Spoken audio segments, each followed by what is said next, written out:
तो hello guys, मैं Gagan and welcome to my YouTube channel wrestling slammer. तो finally date आ गई है कि कब से हमें स्मैकडाउन फिर से 2 घंटे का देखने को मिलेगा और सीएम पंक के कितने चांसेस हैं कि वो नाइट ऑफ चैंपियंस में चैंपियन बनकर निकलेंगे। तो आज हम इसके बारे में बात करने वाले हैं, लेकिन उससे पहले प्लीज गाइस वीडियो को लाइक कर दो और चैनल को भी सब्सक्राइब कर दो यार। तो बहुत टाइम से रूमर्स आ रहे हैं कि स्मैकडाउन को WWE फिर से 2 घंटे का बना देगी। जनवरी में WWE ने स्मैकडाउन को 3 घंटे का कर दिया था, जो कि बताया जा रहा था कि शायद एक एक्सपेरिमेंट था रेसलमेनिया को इंटरेस्टिंग बनाने के लिए। वैसे हाल ही में रिपोर्ट्स ये भी आई थी कि WWE बहुत खुश है स्मैकडाउन को 3 घंटे का करके, लेकिन फिलहाल शायद अब WWE पूरी तरह से मूड बना चुकी है कि स्मैकडाउन को अब 2 घंटे का किया जाएगा। तो PW इनसाइडर की रिपोर्ट के हिसाब से 4 जुलाई से हमें स्मैकडाउन फिर से 2 घंटे की देखने को मिलने लगेगी, जो कि नाइट ऑफ चैंपियंस के बाद वाली स्मैकडाउन है। वैसे स्मैकडाउन के 3 घंटे के हो जाने के बाद उसे बहुत क्रिटिसाइज किया गया था क्योंकि WWE कुछ खास कर नहीं पा रही थी। फिलहाल देखा जाए तो स्मैकडाउन ठीक ठाक चल रही है, लेकिन रॉ से कंपेयर किया जाए तो फिलहाल रॉ ज्यादा बेटर है। तो शायद ये WWE का सही डिसीजन है स्मैकडाउन को फिर से 2 घंटे का करने का।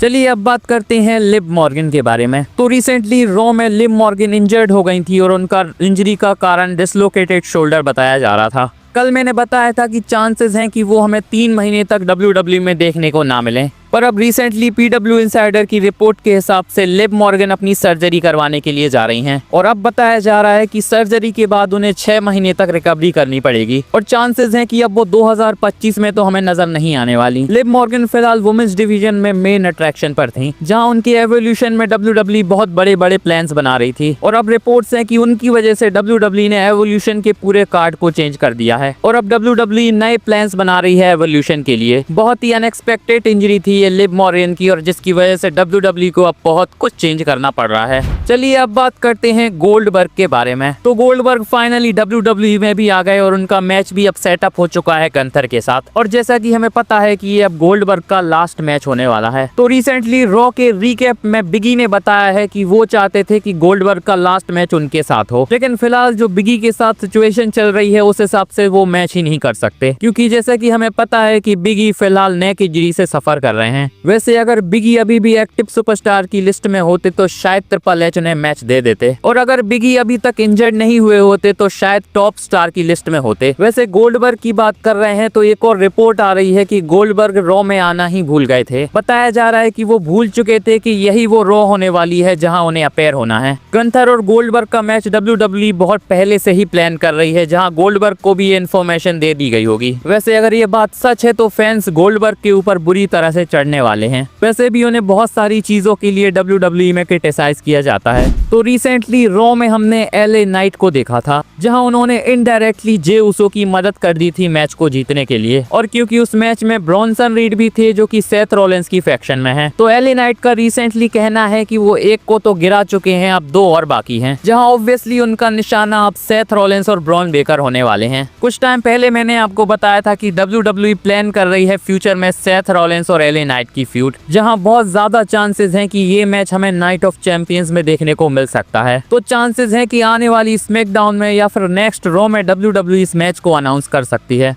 क्योंकि देखकर लग रहा है कि फिलहाल सेथ रॉलिंस को WWE नाइट ऑफ चैंपियंस से बाहर नहीं रखेगी और LA नाइट उनके लिए एक अच्छे अपोनेंट हो सकते हैं नाइट ऑफ चैंपियंस के लिए। वैसे चांसेस है कि नाइट ऑफ चैंपियंस से पहले WWE ब्रॉन बेकर और LA नाइट का मैच भी करा सकती है और शायद ब्रॉन बेकर को हरा के ही उन्हें सेथ रॉलिंस के साथ मैच मिल जाएगा।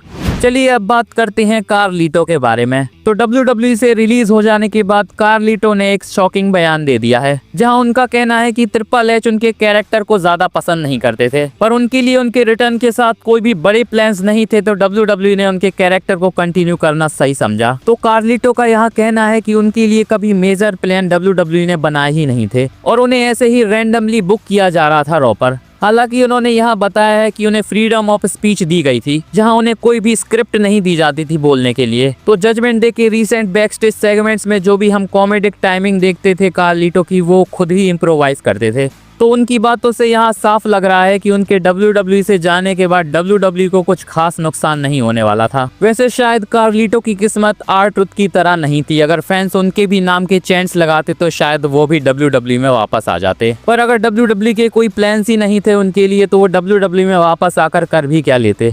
चलिए अब बात करते हैं सीएम पंक और जॉन सीना के नाइट ऑफ चैंपियंस के मैच की, जो कि WWE अनडिस्प्यूटेड चैंपियनशिप के लिए होने वाला है। वैसे तो फिलहाल सबको पता है कि इस मैच का रिजल्ट क्या होने वाला है, जहां जॉन सीना क्लियर फेवरेट हैं कि वो सीएम पंक को नाइट ऑफ चैंपियंस में हरा देंगे। लेकिन क्या 1% भी चांस है कि यहाँ सीएम पंक WWE के अनडिस्प्यूटेड चैंपियन बन सकते हैं? तो यहाँ किसी फैन की एक थ्योरी का कहना है कि हो सकता है नाइट ऑफ चैंपियंस में सीएम पंक जॉन सीना को हरा के अनडिस्प्यूटेड WWE चैंपियन बन जाएं। लेकिन यहाँ सेथ रॉलिंस का कैश इन हो जाएगा, जिसकी वजह से सीएम पंक अपनी चैंपियनशिप को सिर्फ कुछ ही टाइम में हार जाएंगे, जिसके बाद WWE सीएम पंक को फिर से सेथ रॉलिंस के पीछे भेजेगी अनडिस्प्यूटेड WWE चैंपियनशिप के लिए। यहाँ रोमन रेंस की भी एंट्री होगी और हमें ट्रिपल थ्रेट मैच देखने को मिलेगा अनडिस्प्यूटेड WWE चैंपियनशिप के लिए समर स्लैम में। वैसे ये आइडिया तो बहुत अच्छा है, लेकिन WWE ने फिलहाल समर स्लैम के लिए कुछ और ही प्लान किया है। तो 99.9% चांसेस हैं कि CM Punk undisputed WWE champion नहीं बनने वाले नाइट ऑफ चैंपियंस में, और शायद अभी उन्हें थोड़ा और इंतजार करना पड़ेगा। वैसे एक फैक्ट आया है सीएम पंक के बारे में, जहां बताया जा रहा है कि उन्होंने 15 सालों से WWE की चैंपियनशिप को होल्ड नहीं किया है।